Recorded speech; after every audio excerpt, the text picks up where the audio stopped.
Mentor is someone who allows you to see the hope inside you.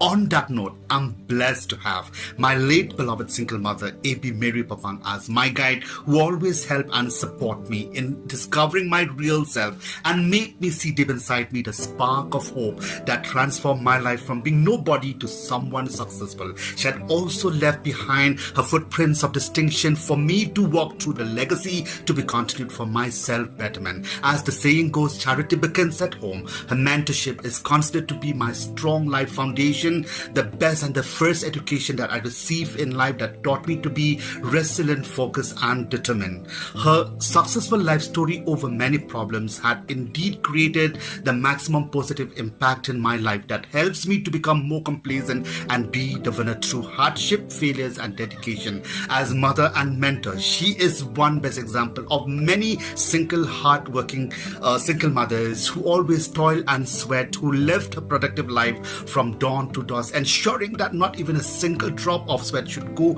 wasted but the blessing. Her exemplary and severe-stricken poverty motley life had indeed made her to be the woman of substance, a strong and powerful mother, the best teacher and excellent mentor, the life champion that strive for best to make each life better living in spite of all odds. Therefore, I must say that her mentorship is the light on my way, the hope that I breathe, the source of my strength, and the center stage that shape the best version of me. Thank you.